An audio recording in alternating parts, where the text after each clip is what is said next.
Jens Raven mulai menajam, Gakpo muda coba ketuk hati Sintayong.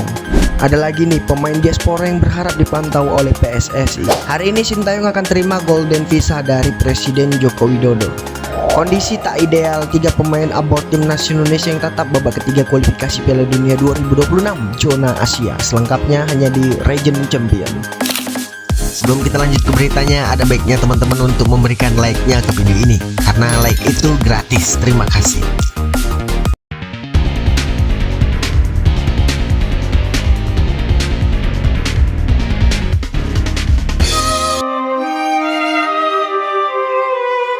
Situasi kurang ideal dihadapi 3 penggawa timnas Indonesia menyongsong musim baru 2024-2025, termasuk putaran ketiga kualifikasi Piala Dunia 2026 zona Asia. Timnas Indonesia sepertinya dirugikan. Sejumlah pemain timnas Indonesia yang berkarir di Eropa seperti Elkan Bagot, J.I. Jes, Nathan Joe Ayew, Ivar Jenner hingga Sandy Walsh memanaskan mesin menyambut musim baru. Nama-nama di atas bahkan memperoleh menit bermain dari klubnya dari sejumlah laga pramusim. Kecuali J.I. Jes, Elkan Bagot, Nathan Joe Ayew hingga Sandy Walsh dalam beberapa laga uji coba memulai laga sebagai pemain pengganti. Apa yang dialami para pemain tersebut masih dianggap mending ketimbang ketiga pemain timnas Indonesia, yaitu Marcelino Ferdinand, Tom Haye, serta Ragnar Orantmangun. Marcelino Ferdinand diketahui hingga kini belum memiliki klub alias bebas transfer. Merujuk pada situs Transfer Market, Marcelino resmi berpisah pada klubnya per 1 Juli lalu. Sejumlah kabar menyebutkan Marcelino akan bergabung dengan klub asal Inggris Oxford United. Namun situasi ini sampai sekarang tidak kunjung terrealisasi.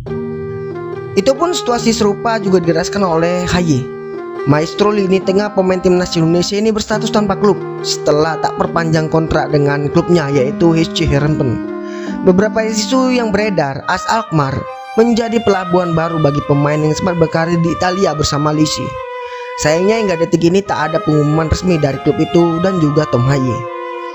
Namun sedikit lebih baik dimiliki oleh Ragnar Orantmangun. Dia masih terikat kontrak dengan klub Eredivisie FC Groningen hingga Juni 2025. Hanya saja di musim 2024-2025 tidak ada masuk skema pemain FC Groningen. Oleh karena itu dia dipersilakan mencari klub baru. Tim Seguna atau kasta kedua Liga Spanyol, Cadiz, sempat dirumorkan akan mendatangkan Ragnar Orantmangun. Tetapi isu itu bak hilang ditelan bumi karena tak terwujud. Yang sangat disesalkan adalah ketiga pemain ini tak mendapatkan kesempatan bermain di laga pramusim, seperti compatriotnya yang berkarir di Eropa. Haye, Marcelino Ferdinand jelas tak bisa merasakan laga pramusim sebab keduanya tak terikat di klub manapun. Sedangkan Ragnar dalam beberapa laga uji coba klub itu, yaitu FC Groningen, seperti saat bermain imbang 4-4 lawan Dender dan menang 2-0 lawan FC Emmen, tidak ada nama Ragnar Orantmangun dalam daftar pemain. Ini menjadi situasi yang tak ideal, terlebih bagi timnas Indonesia yang pada awalnya September nanti akan menjalani laga babak ketiga kualifikasi Piala Dunia zona Asia. Sedikit pemain yang bermain dan tidak adanya laga pramusim akan jelas berbeda dalam hal persiapan baik fisik dan visi permainan seorang pesepak bola. Apa yang dialami Haye dan Ragnar Orantmangun serta Marcelino Ferdinand terbalik dengan J.I. Jes maupun Elkan Bagot. Keduanya sering memperoleh menit bermain di masing-masing klub, khususnya Jai yang memang perannya di lini pertahanan Venezia tak tergantikan. Bahkan Nathan Joe Ayew notabene musim lalu dipinjamkan SC Heerenveen perlahan memperoleh menit bermain di klub Swansea City. Jadi bagaimana pendapatmu? Jika kamu punya pendapat, silahkan tulis pendapatmu di kolom komentar yang positif dan dukunganmu untuk pemain timnas Indonesia. Pada pertandingan melawan Timor Leste, Jens Raven akhirnya mendapatkan kesempatan turun sejak menit pertama. Hasilnya 2 gol dan 3 assist sukses dia sumbangkan dan membawa Indonesia lolos ke babak semifinal Asian Cup U19. Menariknya proses pemilihan untuk mengisi pos striker Garuda Nusantara cukup ketat dan selektif. Arkan Kaka menjadi pemain pilihan utama yang awalnya diturunkan oleh Indra Sapri. Total butuh 120 menit dari 3 laga untuk membuat pemain berusia 16 tahun ini mencetak gol perdana di ajang ini. Sorotan justru hadir kepada Jens Raven, jauh lebih matang dengan pengalamannya bermain di FC Dordrecht. Tampil di babak kedua saja, saat melawan Filipina dia sukses menciptakan gol perdananya. Puncaknya pertandingan melawan Timor Leste menjadi momentum Jens Raven memberikan kontribusi terbaiknya. Mencatatkan 2 gol dan 2 assist menjadi bukti bahwa dia memiliki kualitas yang matang. Selebrasi emosional sukses menjadi bukti bahwa beban yang selama ini ditanggungnya akhirnya bisa dilepas. Momen yang jadi sorotan juga adalah saat ini dengan yakin memberikan assist kepada Kakak untuk mendapatkan gol perdananya. Tentu ini jadi sinyal bahwa dia siap menjadi ujung tombak Garuda Nusantara dan tampil sejak menit awal. Kualitas pemain berusia 18 tahun ini memang tidak bisa diragukan lagi. Bahkan media asal Belanda memberikan julukannya untuk Jens Schreven sebagai Gakpo baru dalam sebuah wawancara pada bulan April lalu. Gakpo sendiri merupakan pemain muda yang saat ini membela tim Liga Inggris, yaitu Liverpool. Peran Sintayong atau Jens Schreven tentunya cukup besar. Pelatih kepala timnas Indonesia tersebut memberikan rekomendasi langsung kepada sang pemain untuk diproses menjadi warga negara Indonesia. Kebutuhan sektor penyerang menjadi alasan skuad Garuda butuh Jens. Selama ini mereka hanya mengandalkan Rafael Struijk di ujung tombak dalam beberapa ajang internasional. Pemusatan latihan jelang putaran ketiga kualifikasi Piala Dunia 2026 tentunya jadi ajang tepat untuk mengandalkan Jens Schreven ke timnas senior. Di timnas senior dan Indonesia U23 ada Rafael Struijk, Ivar Jenner, Tom Haye, Kelvin Verdong, Nathan Joayon. Lalu di timnas U19 ada Jens Schreven.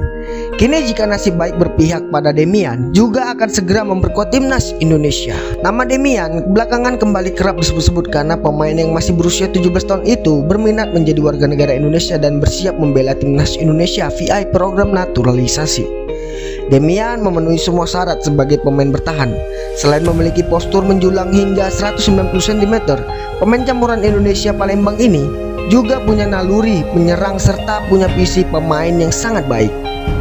Lahir di Belanda, Demian saat ini tercatat sebagai penghuni Akademi FC Malaga di Spanyol. Jika tidak ada aral melintang dalam waktu tak lama, sang wonderkid akan meneruskan karir ke Belgia, merapat ke markas Patro AS U23. Lewat kanal YouTube Yusa Nugra, belum lama ini, Demian berharap Persatuan Sepak Bola Indonesia atau PSSI terus memantau perkembangan bakat-bakat pemain keturunan yang ada di luar negeri termasuk dirinya.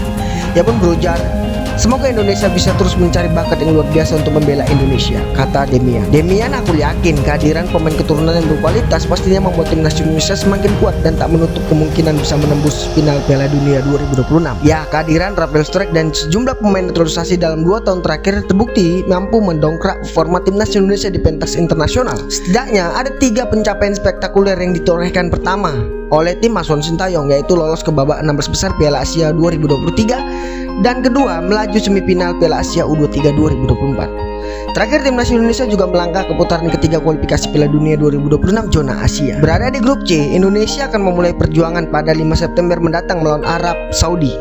Lawan-lawan berat juga harus dikalahkan seperti Jepang, Australia, Cina, hingga Bahrain. Kembali ke Demian, dalam tayangan YouTube terlihat bagaimana ia bertarung di lini belakang. Postur tubuhnya yang tinggi tegap membuat Demian sangat sulit dilewati. Sekali ia berani meninggalkan wilayahnya guna untuk ikut membantu serangan atau sekedar memberikan umpan kepada gelandang atau langsung ke striker. Kelebihan lainnya, Demian juga spesialis bola mati, khususnya tendangan bebas. Ia juga mampu mencetak dari momen ini, meski jarak tembak jauh dan halangan 4 pemain lawan sebagai pagar hidup. Tidak ada alasan jika tim pemantau PSSI harus segera membawa pemain muda ini yang pernah mencetak gol ke gawang Paris Saint-Germain ke Jakarta guna segera dinaturalisasi dan menjadi warga negara Indonesia. Pelatih timnas Indonesia Sintayong hari ini akan menerima Golden Visa dari pemerintah Indonesia.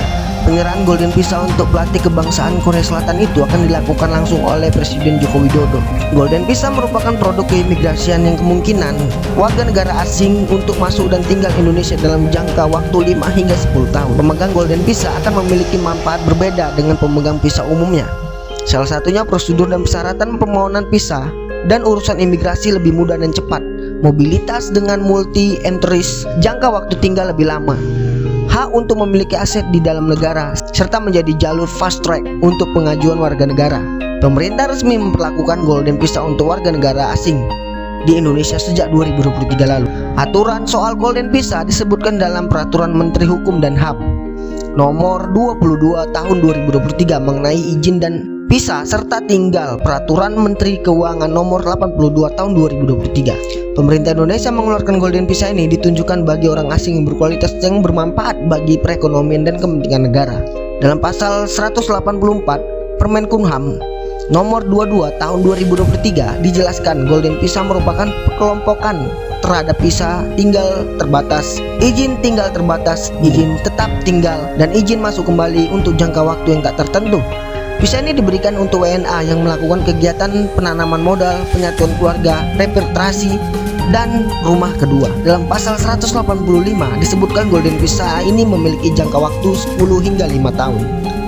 Untuk kegiatan menanam modal diberikan kepada WNA sebagai investor, perorangan yang dimaksud mendirikan atau tidak mendirikan perusahaan di Indonesia, serta mereka yang akan menjabat sebagai anggota direksi atau komisaris dan pada perusahaan yang dihadirkan di Indonesia. Sementara kegiatan menyatukan keluarga diberikan salah satunya kepada WNA yang menggabungkan diri dengan suami atau istri yang memegang izin tinggal terbatas atau izin tinggal tetap. Kegiatan repatriasi diberikan kepada ex-WNI yang akan tinggal tanpa jaminan dan keturunan ex-WNI paling banyak derajat kedua tanpa penjamin. Adapun kegiatan dalam rangka rumah kedua diberikan kepada WNA yang memiliki rumah kedua, keahlian khusus, tokoh dunia, dan orang asing lanjut usia berusia 60 tahun atau lebih. Untuk Sintayong, pemberian Golden Visa tampaknya masuk dalam kategori keahlian khusus. Selain Sintayong, dalam beberapa waktu lalu pemerintah juga merencanakan pemberian visa kepada orang terkaya di dunia, yaitu Elon Musk.